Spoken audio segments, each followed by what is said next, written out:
Hi, I'm Rita Wilkins, also known as the Downsizing Designer. So why is it so scary to declutter and downsize our home and our lives?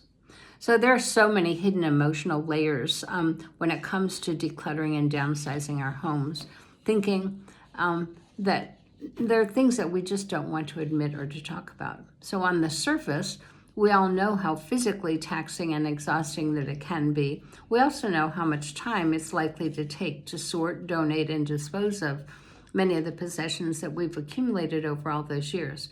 But what we're often unwilling or perhaps too scared to talk about is how emotionally confronting it can be. So we tend to not talk about it at all or to hide it deep within ourselves.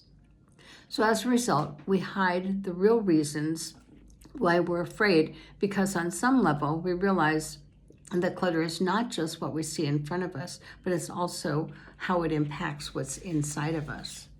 So confronting the fears of cluttering and downsizing until we decide to confront those fears of why clutter has such a stronghold on us, things will remain the same, no permanent change will take place, and we'll remain stuck in our own clutter. So decluttering and downsizing should not be scary, because once you start to understand what's been holding you back, and once you stop with the excuses of why you can't let go of the stuff, then you can stop being afraid and move forward. So if you really want to know one of the top reasons why decluttering scares us, is because our identity is confronted. We're challenged when we have to let go of stuff that we've been accumulating for many years to move to another home or neighborhood. So our homes and our stuff define who we are, and they also define how we want others to perceive us. So our identity is at stake.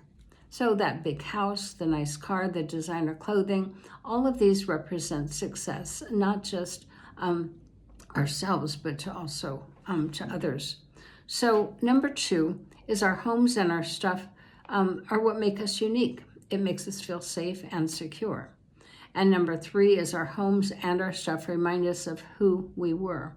So the house where we raised our children, the birthday parties, the family dinners, the old pictures remind us of our youth being a young mom, now maybe being an empty nester with the kids grown.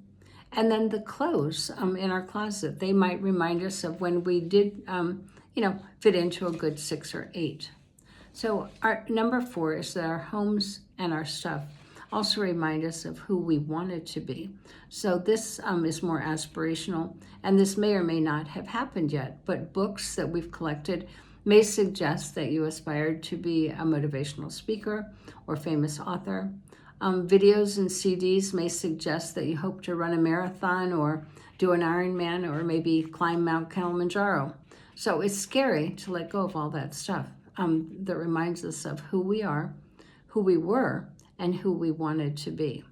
So we make excuses of why we can't let go. I can't let go of X because I might need it someday, so we hold on to it. I can't let go of that dress because I might just lose that extra 10 pounds and fit back into it again.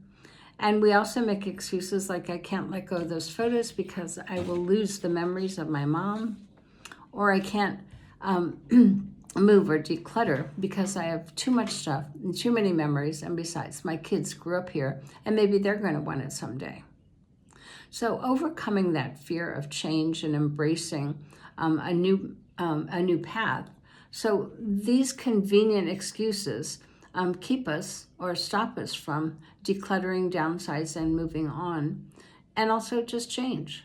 So we use excuses over and over again to justify staying right where we are because change is scary and change is hard.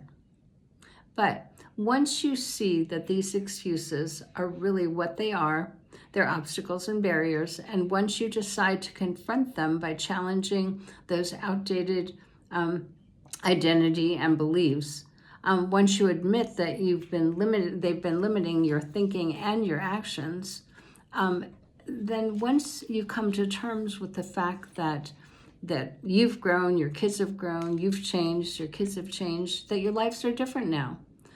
And the big house may not suit you anymore, and you may want to live a new lifestyle as empty nesters.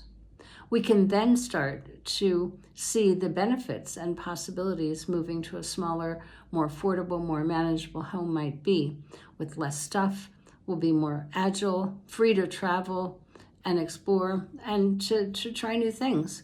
And we'll have more time to pursue those interests, and we'll also save money on maintenance costs. So we'll start to get excited about new opportunities ahead, and we're no longer scared. So we actually start to embrace the idea of decluttering and downsizing. Yes, we will realize, you have to realize it's not going to be easy. There is a lot of work ahead, but you also should realize that it's going to be worth it on the other side. So if this topic resonates with you, and if you're stuck or trapped on your decluttering and downsizing journey, I invite you to spend time just thinking about what's been scaring you and what's been stopping you. So please feel free to share my blog.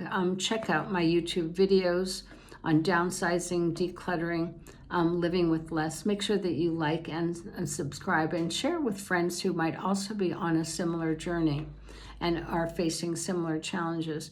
Just remember, you're not alone on this journey, and know that you can always reach out to me by email, Rita Wilkins at ritawilkins.com, if you have any questions. So I also want to announce at this time, there's a brand new workbook that I've created, and I'm excited to tell you. It's called Rita's Minimalist Essentials. It's now available on my website, so we'll attach a link below. It's a 60-page all-in-one decluttering workbook and companion that is comprised of a 5-step guide to help you learn how to let go of that sentimental stuff. It has a 30-day decluttering challenge, many checklists that will help you on your journey, and also accountability trackers, and there's so much more. So please feel free to go to my website, Rita Wilkins at ritawilkins.com. Get that. Also subscribe to my YouTube channel, and we have over 800 blogs on my website all about downsizing, decluttering, and living with less.